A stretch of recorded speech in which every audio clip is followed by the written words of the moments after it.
कि वैज्ञानिक अध्यात्मवाद का चिंतन ही भविष्य का धर्म है। आज के समय में जब हम वैज्ञानिक अध्यात्मवाद को देखते हैं तो 3 तरह की अप्रोचेस निकल करके आते हैं।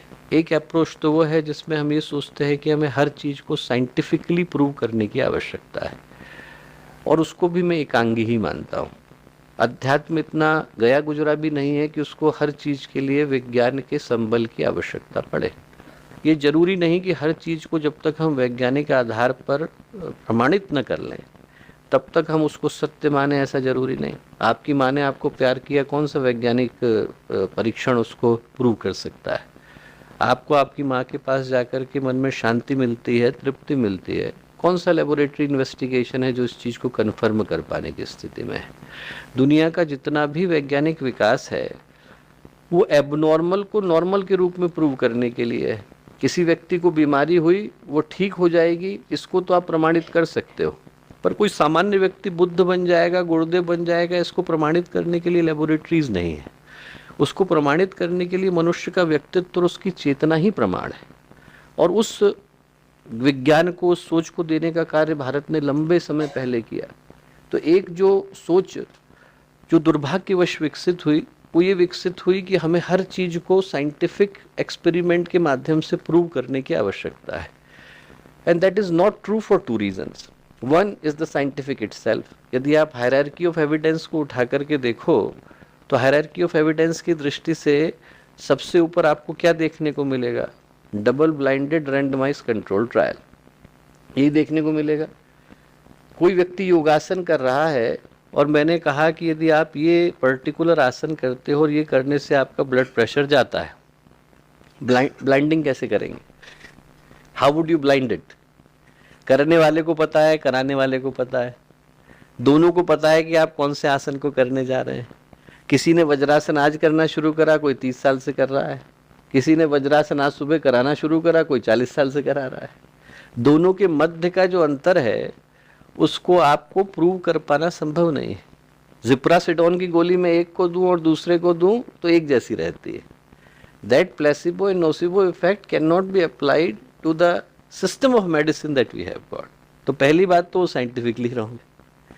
दूसरी बात कि उसको करने के पीछे का जो आधार है कि अध्यात्म का अर्थ है नकद धर्म। नकद धर्म का मतलब, उधार का धर्म तो वो है जिसमें हम सिर्फ रिपीट कर रहे हैं, तो रिपीट करने से हमको लगा कि हमें ज्ञान आ गया। उपनिषदों के मंत्र बोल लेने से कोई ऋषि नहीं हो जाएगा, गीता रट लेने से कोई भगवान कृष्ण नहीं हो जाएगा, सिर्फ कबीर की साखियाँ बोल देने से, उलट बासियाँ बोल देने से कोई कबीर नहीं हो जाएगा। कि यदि धर्म है और सच्चा है, वास्तविक है, यदि अध्यात्म अपनी दृष्टि में खरा है और बिल्कुल सही है, तो व्यक्ति के जीवन में परिलक्षित होना चाहिए। जब कबीर ने कहा मसी कागज छुयो नहीं, कलम गही नहीं हाथ, मैंने कागज तो छुआ नहीं, कलम को हाथ लगाया नहीं, लिखा लिखी की है नहीं, देखा देखी की बात। तो वो जो कहने का अर्थ था वो यही था। जिस दिन लिखा हुआ देखने में बदल जाता है उस दिन अध्यात्म घटित होता है। तो जो उसके पीछे का अर्थ है और प्रमाण है वो यही है कि बाहर की दुनिया में नहीं, और लेबोरेटरी में नहीं, मनुष्य की चेतना के अंदर जो प्रमाण निकल करके आता है वो अध्यात्म का प्रमाण है।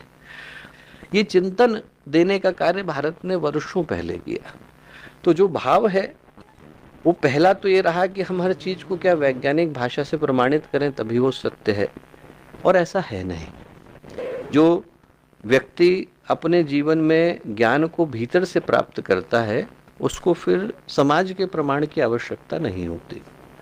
बुद्ध बनने के बाद, गुरुदेव बनने के बाद, विवेकानंद बनने के बाद पीछे लौटने का रास्ता है ही नहीं। उसके बाद तो व्यक्ति जो है समाज के लिए प्रमाण बनता है। दूसरी बात कि इस विरोधाभास का कारण यह है कि न तो हम विज्ञान को ढंग से परिभाषित करते हैं और न अध्यात्म को ढंग से परिभाषित करते हैं। विज्ञान का अर्थ हम लोग टेक्नोलॉजी से लेते हैं और अध्यात्म का अर्थ हम लोग धर्म से लेते हैं। जहाँ पर समस्या है वो इस जगह पर है कि one is a concept, another is application. You need Faraday to give you the theory of electricity, but you need Tesla to make it work. One is concept, एक ने थ्योरी दी है, एक ने एप्लीकेशन दी है। बल्ब कैसे चलेगा ये जानने के लिए तो आपको एडिसन की भी जरूरत है और टेस्ला की भी जरूरत है। वैसे ही अध्यात्म जो है वो तो शाश्वत सिद्धांत है, उसका धर्म से कोई लेना देना नहीं। पर जब वो मैनिफेस्ट होता है तो उस समय में धर्म में बदल जाता है। उसका अपना एक स्वरूप निकल करके आता है और हम एप्लीकेशन को थ्योरी समझ लेते हैं। तो जो दूसरा विरोध का कारण है वो ये है कि जहाँ पर मैनिफेस्टेशन है वहाँ पर हम लोग कॉन्सेप्ट समझ करके बैठे हैं। तो दूसरी चीज़ जिसमें मर्जर की आवश्यकता है वो ये कि इन दोनों सिद्धांतों को अलग अलग स्पष्टता के साथ समझा जाए। हमें दोनों की आवश्यकता है। विज्ञान की आवश्यकता है लौकिक विकास के लिए, अध्यात्म की आवश्यकता है आंतरिक उन्नति के लिए। दोनों की धाराएं अलग अलग दिशा में है। यदि विज्ञान जो है वो अध्यात्म के बगैर होगा तो फिर विनाश की ओर ले जाएगा, और धर्म यदि विज्ञान के विरुद्ध होगा तो अंधविश्वास बन जाएगा। हम कर तो रहे, हमें पता ही नहीं है कि क्यों कर रहे हैं। दोनों ही चीज़ों के समन्वय की आवश्यकता मानवीय उत्थान के लिए है। इसीलिए गुरुदेव ने वैज्ञानिक अध्यात्मवाद को भविष्य का धर्म कह करके पुकारा। सीधी सरल भाषा में उद्देश्य इतना ही है कि जितनी मेहनत हम घोड़े को बनाने पे करते हैं उतनी मेहनत घुड़सवार को बनाने पे करने की आवश्यकता है। जितनी मेहनत टेक्नोलॉजी के डेवलपमेंट पे लगती है उतनी ही मेहनत उस व्यक्ति के ऊपर करने की आवश्यकता है जो उस टेक्नोलॉजी का उपयोग करेगा। और उस चिंतन को देने का आधार वैज्ञानिक अध्यात्मवाद है।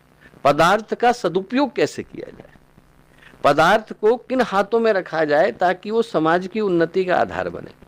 जो उद्देश्य है वैज्ञानिक अध्यात्मवाद का वो यही है कि ये मानवता के भविष्य का धर्म मंत्र तब बन सकता है जब उन वैज्ञानिकों के चिंतन को बेहतर बनाने के लिए, और सिर्फ वैज्ञानिकों के नहीं, जिनके हाथों में वो इम्प्लीमेंटेशन हो रहा है, उनके चिंतन को उस आध्यात्मिक भाव से परिपुष्ट करने की आवश्यकता है जिससे वही टेक्नोलॉजी सही उद्देश्य के लिए, मानवता के उत्थान के लिए लग सके। एटम वही है, हम एनर्जी बनाते हैं कि बम बनाते हैं तो हमारे ऊपर लाई करता है। व्यक्ति के पास वही वेपन है, पुलिस के हाथ में जाते हैं तो सुरक्षा का साधन बनते हैं, अपराधी के हाथ में जाते हैं तो क्राइम का कारण बनते हैं।